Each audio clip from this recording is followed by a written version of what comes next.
धाकड़ खबर, बेखौफजुमा बेबाक अंदाज।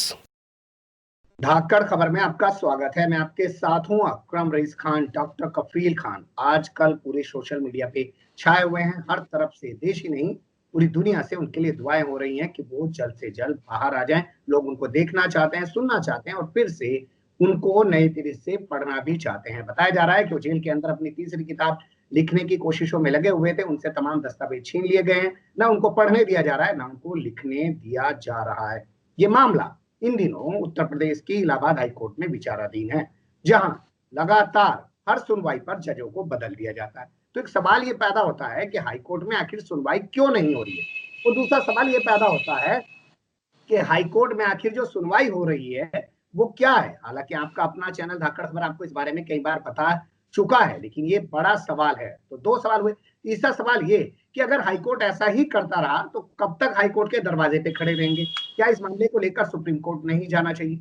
तो इन तीन सवालों के आसपास पूरी बातचीत को रखने की कोशिश करेंगे। हमारे साथ स्काइप पर जुड़ रहे हैं डॉक्टर कफील खान के भाई आदिल खान साहब। बहुत शुक्रिया सर, हमें वक्त देने के लिए। सबसे पहले अस्सलाम वालेकुम जी।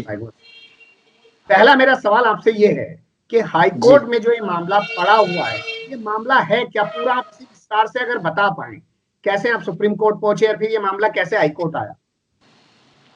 जी, सबसे पहले जब जो अलीगढ़ ने बेल दे दिया सीजीएम कोर्ट ने, उसके बाद भी इन लोगों ने जब रिहा नहीं किया और एनएसए लगा दिया 14 फरवरी को, तो उसके बाद हम लोग जो है सुप्रीम कोर्ट पहुंचे।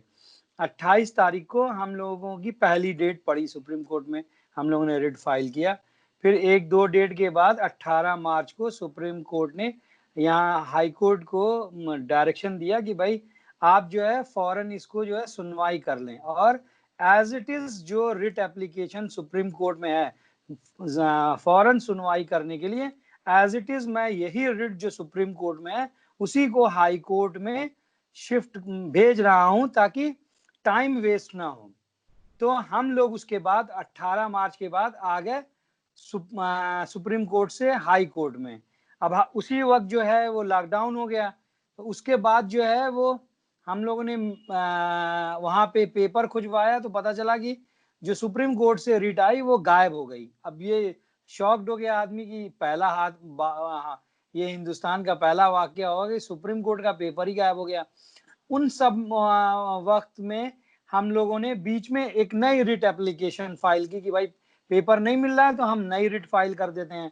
लॉकडाउन में बहुत मुश्किल से किसी तरीके से यहाँ से बाइक से एक आध दिन ट्रैवल करके आदमी वहां पे इलाहाबाद में जो है छिपते छिपाते पहुंचा, लॉकडाउन में पुलिस से बचते हुए पेपर एडवोकेट साहब को दिया और उसके बाद हमने नई रिट फाइल की। लेकिन उसको हाई कोर्ट ने जज साहब ने रिजेक्ट कर दिया कि नहीं सुप्रीम कोर्ट की सुनी जाएगी। फिर सुप्रीम कोर्ट के लिए हम लोगों ने मेल किया, उधर से हमारे एडवोकेट फुजैल अयूबी साहब, इंदिरा जयसिंह मैम ने सुप्रीम कोर्ट में मेल किया, यहाँ मनोज पांडे सर ने हाई कोर्ट में मेल किया। वो मेल में तो उस वक्त लॉकडाउन था तो मेल के थ्रू ही चल रही थी। फिर यहाँ हाई कोर्ट से ऑर्डर हुआ और यहाँ से एक ऑफिसर अपॉइंट हुआ, वो गया सुप्रीम कोर्ट। सुप्रीम कोर्ट से उन्होंने सेकंड कॉपी निकलवा के वहां के रजिस्ट्रार से साइन करा के यहाँ सबमिट किया।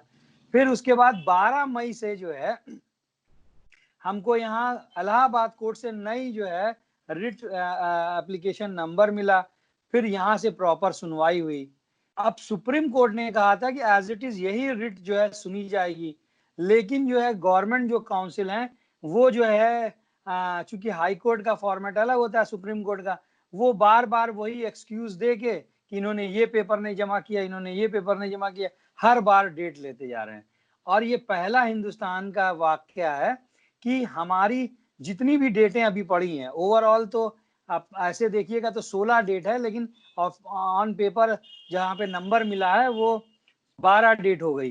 तो उसमें जो है हर बार नई बेंच आ जाती है, नई डिवीजन बेंच, डबल बेंच आ जाती है और वो जज साहब हर बार जो है फिर आते हैं और नई डेट दे देते हैं। तो अभी तक कुल मिलाकर इलाहाबाद हाईकोर्ट में 12 तारीखें ऑफिशियल तौर पर पड़ चुकी है। अनऑफिशियल तौर पर जो पत्राचार हुआ, मेल गया, अगर उसको जोड़ दें तो 16 हो जाती हैं, लेकिन 12 में निकला कुछ नहीं। लेकिन मेरा दूसरा सवाल इसके साथ आपसे ये है कि हाईकोर्ट में क्या मामला विचाराधीन है। एक तो एनएसए हो गया, दूसरा अवैध रूप से कस्टडी में रखने का। ये दोनों ही मामले हैं ना आपके? जी, 3 मामले एक तरह से हैं। पहला मामला जो 4 दिन इल्लीगल कस्टडी में रखा, दूसरा जो एनएसए लगा दिया इस लॉकडाउन के पीरियड में, तीसरा जो है फिर से जो है एनएसए को एक्सटेंड कर दिया 12 मई को 12 अगस्त तक। तो इस तो इन 3 तीन इशू मामलों में कुछ लोग खबरें चला देते हैं जमानत मिल गई, क्या इन मामलों में आपको जमानत थोड़ी मिलनी है? नहीं, हम लोगों को पता नहीं है। ये इन्होंने र्यूमर और फेक न्यूज़ चला दी। डॉक्टर कफील को ऑलरेडी 10 फरवरी को 2020 में सीजीएम कोर्ट अलीगढ़ से बेल मिल चुकी है। जो जिस एफआईआर में 153 ए में अरेस्ट हुए थे, उसमें डॉक्टर कफील को बेल मिल गई है। बेल चूंकि गवर्नमेंट को इनकी आवाज को दबाना है, डॉक्टर कफील को हरेस करना है, इसलिए उन्होंने 14 फरवरी को एनएसए लगा दिया।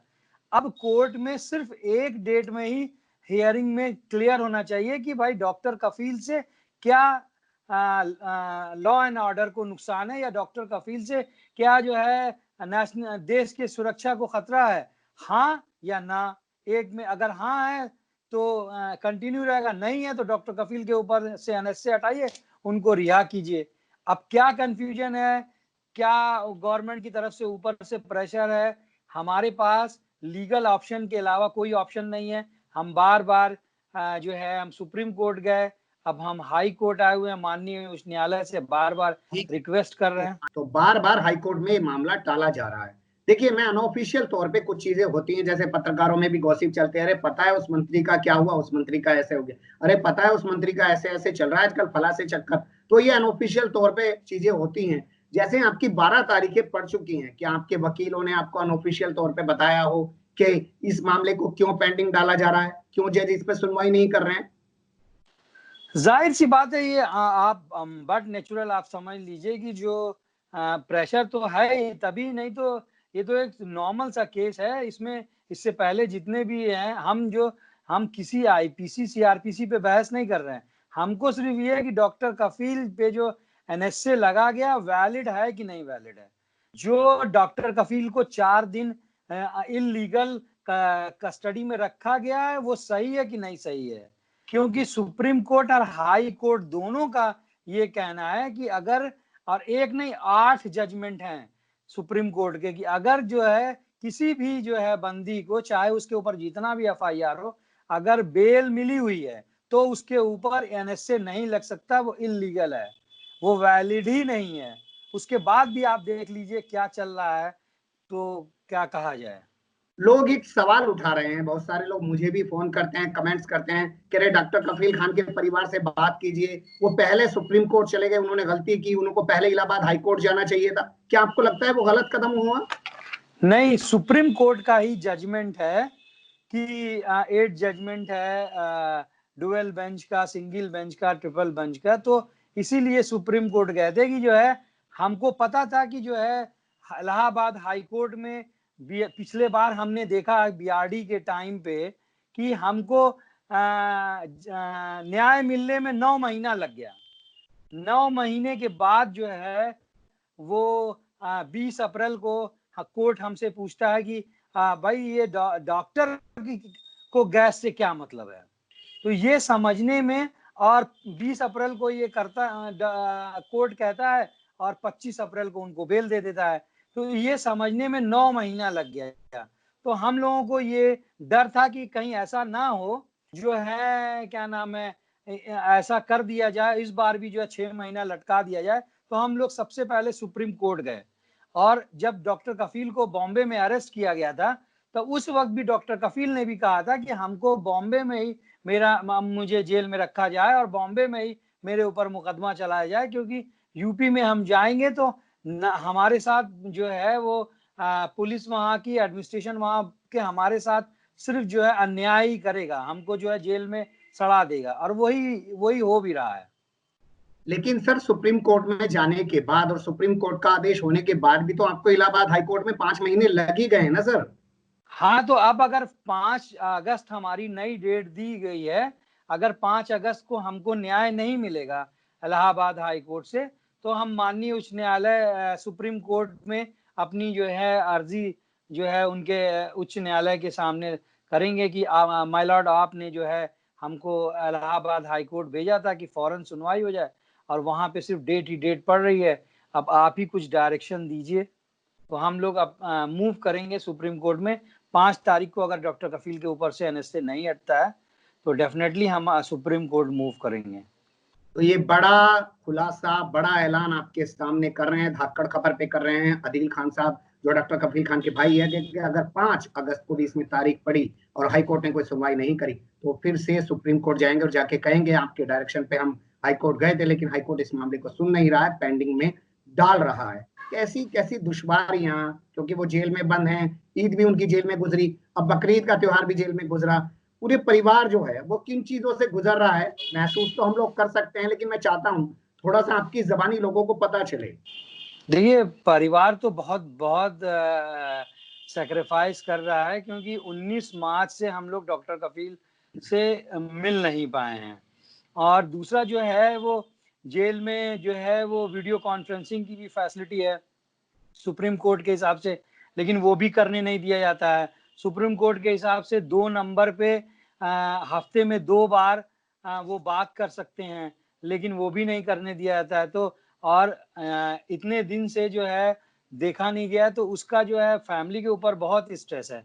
बच्चों के ऊपर, डॉक्टर कफील के बच्चे जो है वो बहुत परेशान है, बार बार फोटो देख के पापा पापा करते हैं या वीडियो देखते हैं फेसबुक पे। तो और उनकी बेटी जो है वो 3 साल की हो गई है, तो वो भी क्वेश्चन करती है। उससे हम लोग झूठ बोले हुए थे कि जो है पापा तुम्हारे कैंप करने गए हैं, कोविड में इलाज कर रहे हैं, तुम्हारे लिए मेडल लेके आएंगे, बकरीद हम लोग जो है सब लोग साथ मनाएंगे। लेकिन जो है 27 तारीख को जज साहब ने फाइल ही फेंक दी, सुनने से ही मना कर दिया और 2 दिन लगा दिया जो है वो जजमेंट जो है वो देने में। मतलब 27 को भी ऑर्डर अपडेट नहीं हुआ, 28 को भी नहीं हुआ, 29 को 12-1 बजे या 2 बजे ऑर्डर अपडेट हुआ है।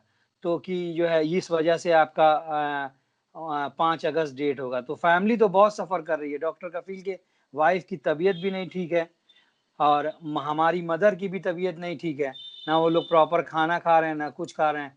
डॉक्टर कफील की वाइफ जो है इस वक्त जो है आप समझ लीजिए कि जो है एक तरह से जो है माइल्ड डिप्रेशन में भी हैं।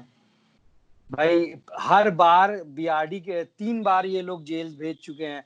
बीआरडी में 9 महीना जेल भेजा, बहराइच गए, वहां बच्चे मरे थे सदर अस्पताल में 70 बच्चे, वहां जेल 40-45 दिन के लिए भेज दिया और अभी 6 महीना गुजर गया है। लेकिन इस बार जो है वो जानबूझ के उन्होंने मथुरा में रखा है ताकि हम लोग मिल ना सके। दूसरा, टॉर्चर बहुत ज्यादा कर रहे हैं, शुरुआत में बहुत ज्यादा टॉर्चर किया और आज की डेट में ना हम लोग मिल पा रहे हैं, ना प्रॉपर वहाँ पे पैसे जा पा रहे हैं, ना ही जो है जब से ये लेटर वायरल हुआ है तो उसके बाद से ना ही उनकी कोई चिट्ठी जेल से आ पा रही है। कोई ताजा बातचीत आपकी हुई, फोन आया हो डॉक्टर साहब का? अब ट्यूसडे के दिन मंगलवार को आता है फोन 5 मिनट के लिए। अब उसमें समझ लीजिए कि लीगल के लिए हम क्या बात करें और उसके बाद डॉक्टर कफील की वाइफ क्या बात करें, हमारी जो डॉक्टर कफील की मदर हैं वो क्या बात करें और उनकी बच्ची। अब 5 मिनट में हम 4 लोगों को बात करना रहता है और उसी में जो है वो लीगल बात भी करनी रहती है। तो अब क्या बात हो पाती है, बस यही हो पाती है, हाँ कोशिश कर रहे हैं। अब आदमी जो है वो वहां पे भी जो है 5 मिनट में आप क्या बात कर पाएंगे। हफ्ते में हफ्ता भर आदमी इंतजार करता है, 5 मिनट उसको मिलता है बात करने के लिए। मुलाकात भी नहीं हो पा रही है, कोविड का इशू बता के मिलने भी नहीं दिया जा रहा है। कम से कम आदमी चलिए, मिल लेता बड़ी आधा घंटा पे। जी जी, बहुत बड़ी मतलब समझ लीजिए कि जी जी बहुत बुरी हालत है।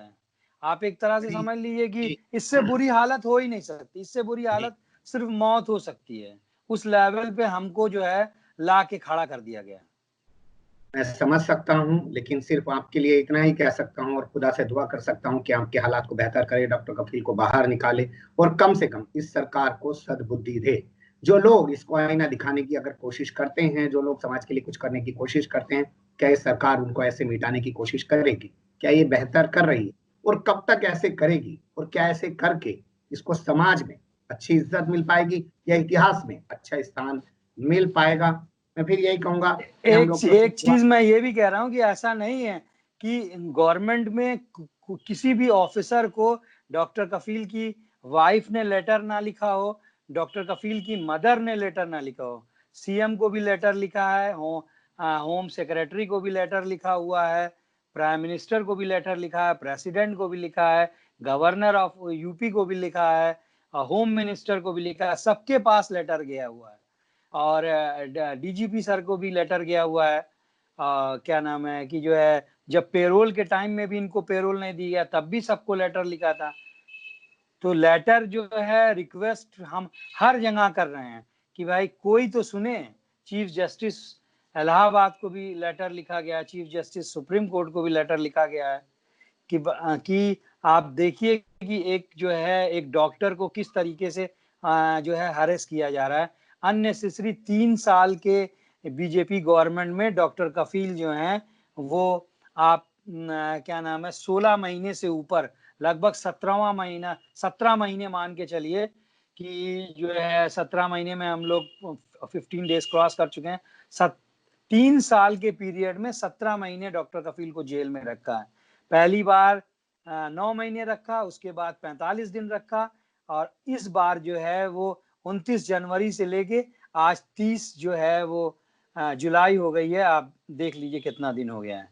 और अभी जो है वो ये लोग जो है वो तीसरा जो है एक्सटेंशन करने में भी लगे हुए हैं, क्योंकि जो 27 तारीख को जिस तरीके से कोर्ट में वाकया हुआ उस तरीके से साफ इंडिकेशन है कि डॉक्टर कफील के ऊपर जो है गवर्नमेंट ये बना चुकी है कि उनके ऊपर तीसरा एक्सटेंशन भी एनएसए का करेगी। चलिए लड़ते रहिए, क्योंकि खुदा भी उन्हीं पे मुसीबतें डालता है, उन्हीं को चुनता है जिनको वो इस काबिल मानता है। इसका भी आपको शुक्र अदा करना चाहिए, वरना लोग तो बड़े बड़े पैदा होते हैं और चले जाते हैं, दुनिया से कोई नाम जानने वाला नहीं होता। बने रहिएगा धाकड़ खबर के साथ। फिलहाल कमेंट्स के रूप में आप लोग अपनी राय दे सकते हैं, खबर को लाइक कर सकते हैं, चैनल को सब्सक्राइब कर सकते हैं, ज्यादा से ज्यादा हमारी खबरों को शेयर कर सकते हैं।